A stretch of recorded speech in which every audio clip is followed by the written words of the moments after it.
ರಾಜಕಾಲುವೆಯಲ್ಲಿ ರಾಶಿ ರಾಶಿ ಪ್ಲಾಸ್ಟಿಕ್ ತ್ಯಾಜ್ಯ ಪತ್ತೆ.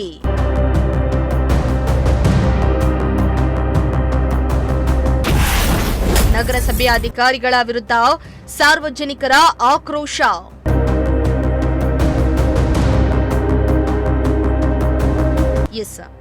ಇತ್ತೀಚೆಗೆ ಸಂಭವಿಸಿದ್ದ ಅಗ್ನಿ ಅವಘಡದಲ್ಲಿ ಉಳಿದಿದ್ದ ಅಪಾರ ಪ್ರಮಾಣದ ಅರ್ಧಂಬರ್ಧ ಸುಟ್ಟ ಪ್ಲಾಸ್ಟಿಕ್ ತ್ಯಾಜ್ಯವನ್ನ ರಾಜಕಾಲುವೆಗೆ ಸುರಿದಿದ್ದು ಅರಸೀಕೆರೆ ನಗರಸಭೆ ಸಾರ್ವಜನಿಕರ ಆರೋಗ್ಯದ ಜೊತೆ ಚೆಲ್ಲಾಟ ಆಡ್ತಾ ಇದೆ ಎಂಬ ಗಂಭೀರ ಆರೋಪ ಕೇಳಿಬಂದಿದೆ.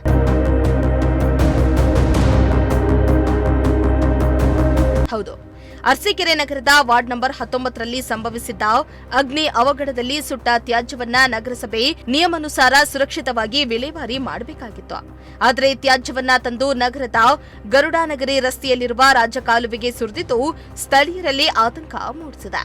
ಇದರಿಂದ ಪ್ಲಾಸ್ಟಿಕ್ನಲ್ಲಿರುವ ಹಾನಿಕಾರಕ ರಾಸಾಯನಿಕಗಳು ಅಂತರ್ಜಲಕ್ಕೆ ಸೇರೋದಲ್ಲದೆ ಪರಿಸರ ಹಾಗೂ ಸಾರ್ವಜನಿಕರ ಆರೋಗ್ಯದ ಮೇಲೆ ಗಂಭೀರ ಪರಿಣಾಮ ಬೀರುವ ಸಾಧ್ಯತೆ ಇದೆ ಎಂದು ಸ್ಥಳೀಯರು ಆತಂಕವನ್ನ ವ್ಯಕ್ತಪಡಿಸಿದ್ರು.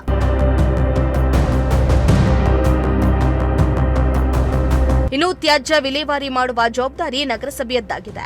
ಹಸಿ ಕಸ ಒಣ ಕಸವನ್ನ ಬೇರ್ಪಡಿಸಿ ಕೊಡಿ, ಸಾರ್ವಜನಿಕ ಸ್ಥಳಗಳಲ್ಲಿ ಕಸ ಹಾಕಬೇಡಿ ಎಂದು ಜಾಗೃತಿಯನ್ನ ಮೂಡಿಸುವ ಅಧಿಕಾರಿಗಳು ಈ ವಿಚಾರದಲ್ಲಿ ನಮಗೂ ಇದಕ್ಕೂ ಸಂಬಂಧ ಇಲ್ಲ ಎನ್ನುವಂತೆ ವರ್ತಿಸುತ್ತಿದ್ದಾರೆ. ಕೂಡಲೇ ರಾಜ್ಯ ಕಾಲುವೆಯಿಂದ ತ್ಯಾಜ್ಯವನ್ನ ತೆರವುಗೊಳಿಸದಿದ್ದರೆ ಜಿಲ್ಲಾಧಿಕಾರಿಗಳ ಕಚೇರಿ ಮುಂದೆ ಪ್ರತಿಭಟನೆ ನಡೆಸಲಾಗುವುದೆಂದು ಸಾರ್ವಜನಿಕರು ಎಚ್ಚರಿಕೆಯನ್ನ ನೀಡಿದ್ದಾರೆ. MD Nasar, Prajashakti TV, Arsikere.